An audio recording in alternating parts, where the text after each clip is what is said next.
watching famous Dave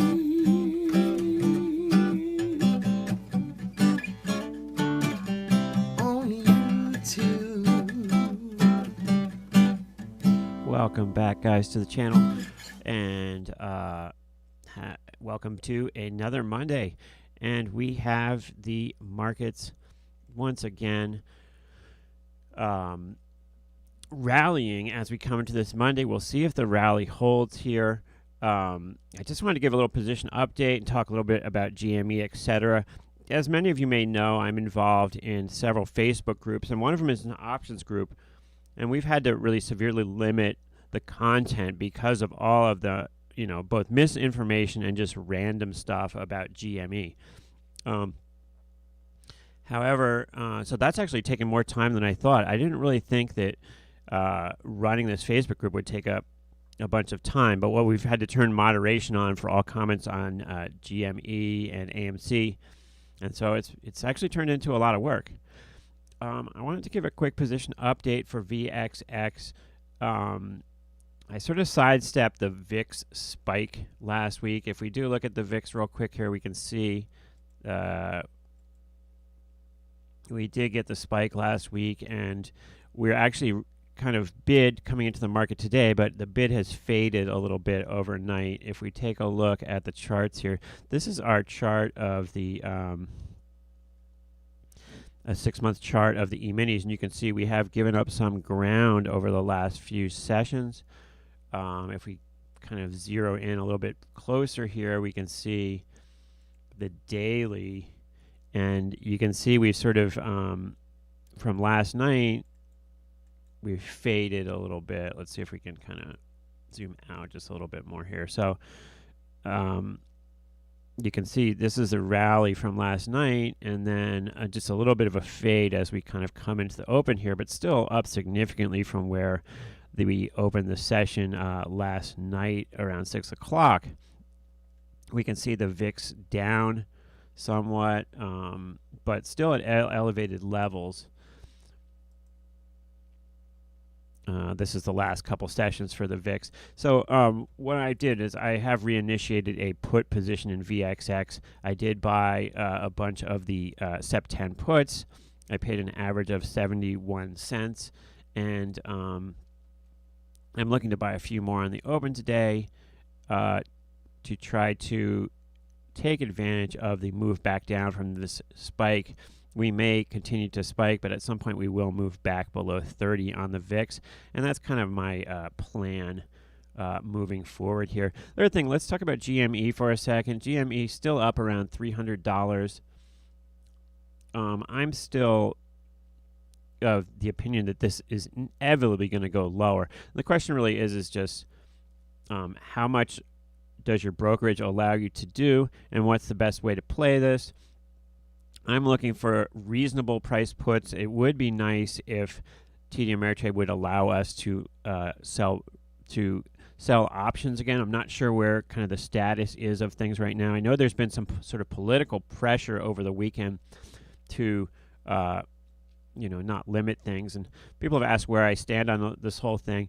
Look, when you sign up for a brokerage account, there's a bunch of fine print which you sign, and essentially the way options trading works is that your clearing firm, which is the backing company of TD Ameritrade in my case, is ultimately responsible for your trades. If for some reason you put a position on and your account becomes insolvent,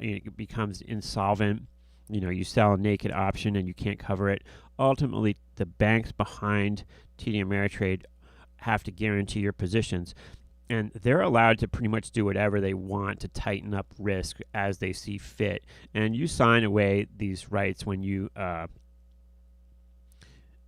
start your brokerage account. It's not even rights. It's like you sign away the decision. Any risk management calls they want to make, they essentially can. So there's not a big court case to be had when you say, well, they wouldn't let me, they increased my margin, or they wouldn't let me do this or that. I don't think there's a whole lot of legal grounds. These guys are protecting, they're managing their risk as best they can. However, it is quite frustrating, and I feel like I'm going to move money around to different brokerage houses to find a spot where I can actually leg into put spreads, because I want to be able to, as efficiently as possible, play GME to the downside over the next couple sessions, because I really I'm very bearish on this stock. So my basic plan right now is I am short VXX. If I can take VXX puts off for a nice profit, then switch into GME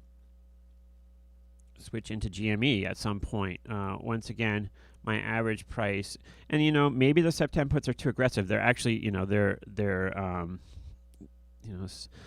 VXX is double that price right now. However, it could very quickly go back to 16, and SEP is far enough out in time.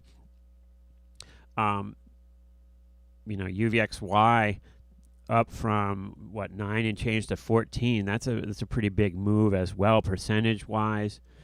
But there, if you just can keep your head and kind of use common sense, there are great trades out there to be had. I'm not sure what the status is with TD Ameritrade as far as what you can do in GME. The last I checked, you could only sell options that you were long, so that makes it very difficult to trade to the downside, because any put option you buy is going to be extremely expensive. Let's just sample that. Obviously, the market's not open yet, but if we were to look at the prices, let's go out 18 days. The at-the-money put, right, 300. Let's look at where it closed, 325. So the 320 put is, $168. So $16,000 for one put. That's kind of like beyond most people. If you aim for lower than where we are now, 18 days out, you can buy, one put for $4,000 if we go down to the 120 strike. These markets are wide, and so if you're bidding on the bid side with this stuff, there's a good chance, whether you buy puts or calls, that you can flip stuff and get out of it and make a profit. We do want to be careful with smaller accounts. If you have the pattern day trading rule, that you're not loading up your round trips, you don't want to get caught in a situation where I could put a great trade on, but it's going to shut my account down for 90 days. You don't want to be in that kind of situation.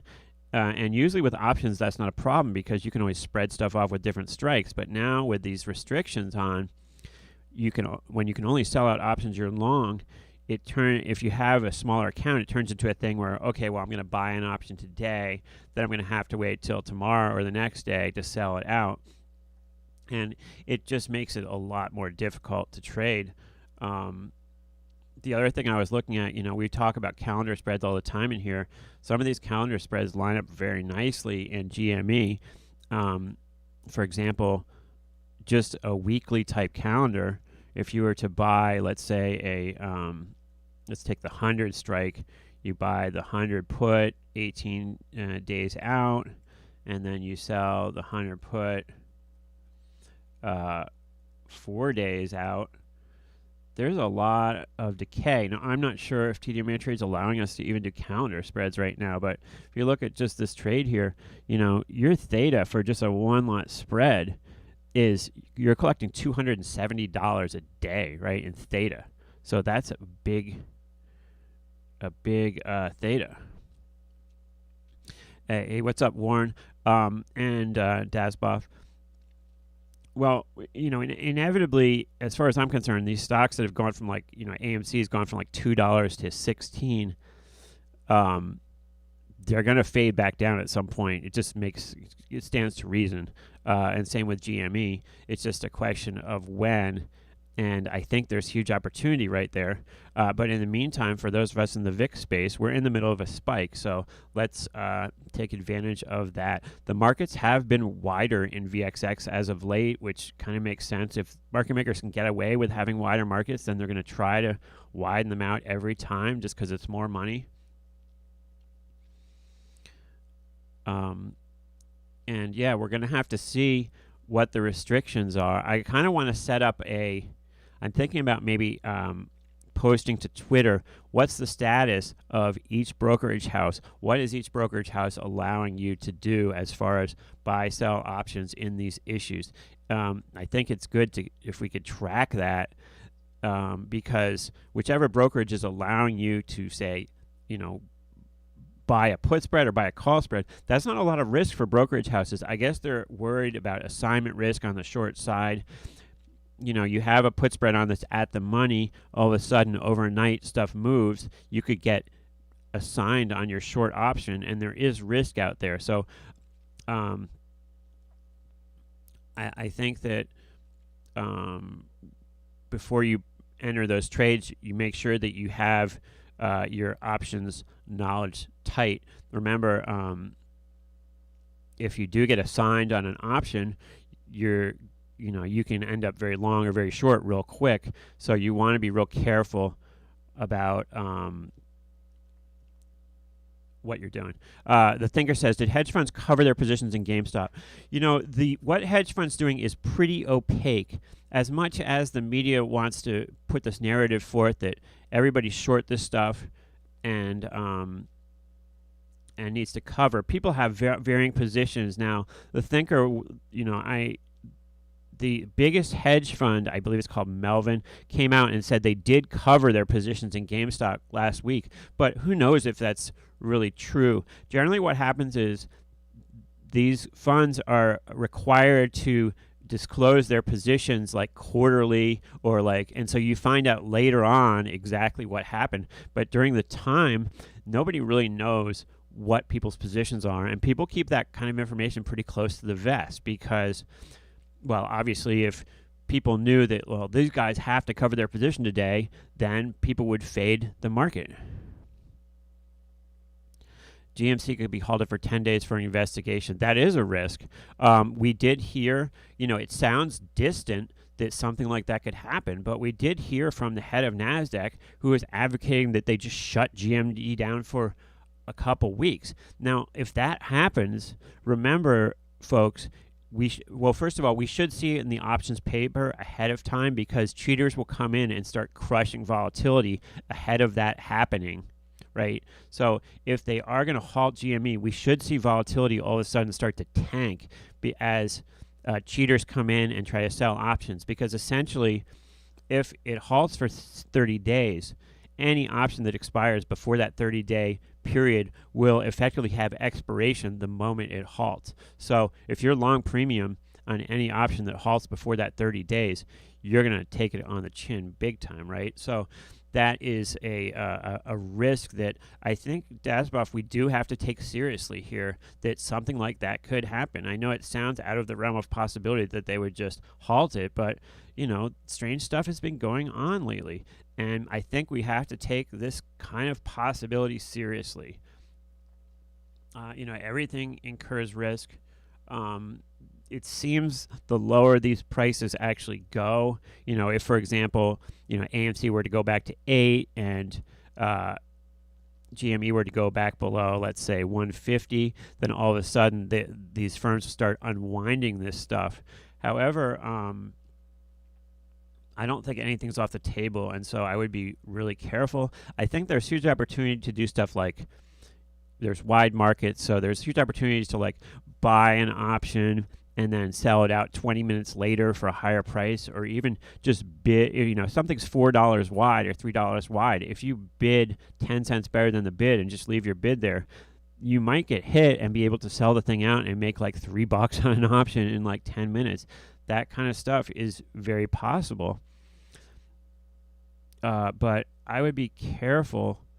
I'd be careful because we don't know what's going on out there, and the positions are getting in. The politicians are getting in on the mix, and that's never good.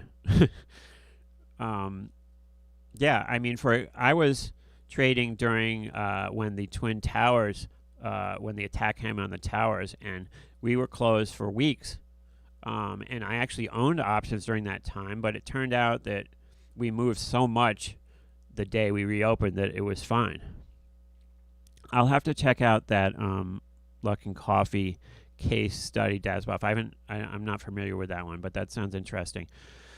Yeah, so we will yeah, so if the plan moving forward for me right now is to continue to add to a VXX short, and I'm looking for to find out exactly which clearing firms and which brokerage houses are allowing what as far as option wise, because I am looking to buy put spreads in GME like a month out. If I could buy, like, say, the 120 put and sell the 100 put, so that kind of spread, or buy the 120 put, sell the 75 put, that kind of spread.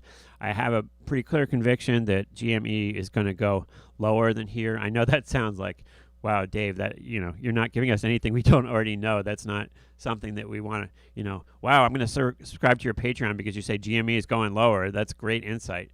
Well, things that seem obvious to me are not always obvious to everybody else. But to me, it seems obvious that these are going to take a fall at some point.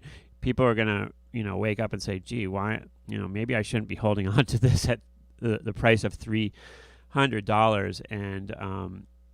And so I'm looking to position myself, but we need to get clarity as far as what brokerages are allowing what, and we need to take into account risk. What can happen if the situation gets worse? Could they halt these? I think there's a chance that they could halt these. I don't know how halting really helps the situation, but and investigating them. Why all of a sudden does there need to be an investigation? This isn't different than anything else. The whole premise is, oh, well, the public bought this. The public bought GME in bad faith. They bought it because, it shouldn't be this high, but they bought it in bad faith. Is that the reasoning behind it? It doesn't make a whole lot of sense. Hey, what's up, KS? Yes, unfortunately, I'm still a Democrat. I'm sorry. And am I playing the short squeeze? I have been playing it. I did buy some puts and sell them out last week. I think that the squeeze is going to end at some point, and we are going to move lower. And the question is who's short when we finally move lower? A lot of people, I'm sure, have been blown up. I want everybody to be careful. I think the politicians jumping in here might be on the right side, saying that I think we need to defend retail traders here. And, if somebody's willing to put their money at risk, if you're willing to come and take your hard-earned dollars and put them at risk in this market, then you have just as much right to buy or sell whatever you want as any big hedge fund. And people coming in and trying to limit, saying, oh, well, the public can't buy GME or can't buy AMC because they're buying it for the wrong reasons or something, is totally ridiculous. And it's just like these big Wall Street people trying to protect their own fiefdom, and it's ridiculous. And I'm against that. I understand why these firms are adding extra regulations, but I'm hopeful that they're going to lighten up. KS, I don't really want to get too much into politics. What do I think about the next stimulus? I think a next stimulus will happen at some point. A lot of people are critical of the government for not helping out enough in this crisis, but several of my friends who are servers and whatnot, unemployment's actually helped a ton this year, and so have the stimulus checks. So they have helped out the little guy, as much as all the media reports say, well, most of the money went to the big cats. That may be true, but the stimulus stuff has helped out a lot of the little guys. My personal opinion is I don't know how much more of that we need as we have the vaccines around the corner. I think more stimulus will happen, however, but it's not something that I'm too focused on right now. Anyways, I'm going to let you go as the market opens. And everybody be careful out there. I think there's an opportunity with this VIX spike to ride stuff back down. We could see the markets, though, have a couple more down days. This particular situation may not be over, but I'm very bearish on GME and AMC and whatnot. Best of luck to everybody today, and I will talk to you very soon. Thank you so much for watching, and thank you so much for your support.